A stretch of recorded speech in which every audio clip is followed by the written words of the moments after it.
India का पहला all electric type startup जिसे फ्यूचर ऑफ ट्रांसपोर्ट बोला गया, लेकिन सिर्फ 4 साल में ये ड्रीम टूट गया और पीछे रह गई सिर्फ खाली कैब्स, अनपेड बिल्स और 262 करोड़ का घड़ा। और जब ये सच सामने आया, जग्गी ब्रदर्स जो सबके सामने ग्रीन फ्यूचर बेच रहे थे, लेकिन पीछे ही पीछे 262 करोड़ वो अपनी लग्जरी लाइफ में उड़ा रहे थे। ये दो भाई जो इंडिया का ट्रांसपोर्ट निकलने बदले थे, वो कैसे 262 करोड़ के स्कैम में फंस गए। 2019 में ब्लू स्मार्ट का नाम एक फ्रेश होप की तरह लॉन्च हुआ था, जिसकी ब्रांडिंग थी इंडिया का पहला all electric ride hailing platform. Jaggi brothers जो कंपनी के फाउंडर थे, वो अपनी इन्वेस्टर्स की मीटिंग में बस एक ही बात कहते थे, हम उबर और ओला को इको फ्रेंडली फ्यूचर में रिप्लेस करेंगे। शुरुआती दिनों में सब कुछ ठीक चल रहा था, इलेक्ट्रिक कैब्स रोड पर आ गई थी, बढ़िया मार्केटिंग चल रही थी और सोशल मीडिया में प्रेज मिल रही थी, क्योंकि ग्लोबल ट्रेंड ग्रीन ट्रांसपोर्ट का था और इंडिया में ये स्पेस बिल्कुल एम्प्टी थी। जग्गी ब्रदर्स ने शुरू से ही अपना ब्रांड इमेज फ्यूचर रेडी बनाया। कैब फ्लीट फास्ट ग्रो हुई और गुड़गांव, नोएडा और दिल्ली जैसे शहरों में ऑपरेशन रैपिडली स्प्रेड हुए। फंडिंग राउंड्स में बड़े बड़े नाम आए और इन्वेस्टर को मंथली रिपोर्ट मिलती थी, ग्रोथ नंबर्स शाइनी दिखते हैं। लेकिन सच ये था कि नंबर्स के पीछे सिर्फ और सिर्फ कॉस्मेटिक मेकअप था।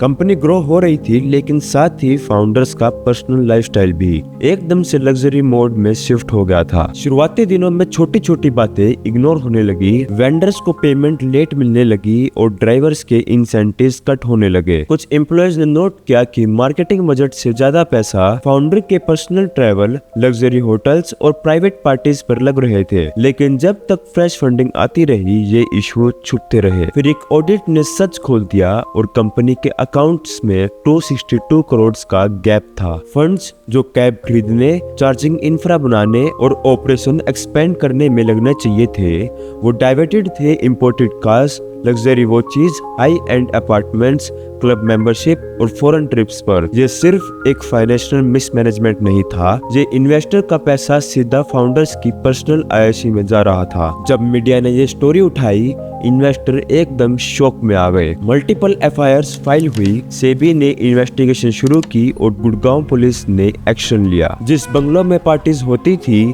उसके दरवाजे तोड़ के कार्स, डॉक्यूमेंट्स और वैल्यूएबल चीजें सीज की गई और जग्गी ब्रदर्स को कोर्ट में पेश किया गया, अपने वंस ग्रीन फ्यूचर के सपने को एक स्कैम के नाइटमेयर में बदलकर। आज ब्लू स्मार्ट का नाम मार्केट में तो एग्जिस्ट करता है, लेकिन सर्विसेज सारी बंद है और उस पर ट्रस्ट वापस बनाना ऑलमोस्ट इम्पॉसिबल लगता है। कोर्ट में केसेस चल रहे हैं और इन्वेस्टर अपना पैसा रिकवर करने की कोशिश में है। और शायद इस कहानी का सबसे बड़ा लेसन ये है कि स्टार्टअप सिर्फ आइडिया से नहीं बनता, बल्कि फाउंडर्स के इंटीग्रिटी से बनता है। और जब इंटीग्रिटी गिर जाती है, तो $1 बिलियन ड्रीम भी एक स्कैंडल बन जाते हैं। जग्गी ब्रदर्स के लिए ब्लू स्मार्ट एक स्टार्टअप नहीं, एक पर्सनल एटीएम बन गया था और जैसे ही पैसा खत्म हुआ, उनकी कहानी भी खत्म हो गई। अगर आपको वीडियो पसंद आई तो लाइक और सब्सक्राइब करना। और मैं भूमिक देसवाल मिलता हूँ आपसे अगली वीडियो में, तब तक के लिए नमस्कार।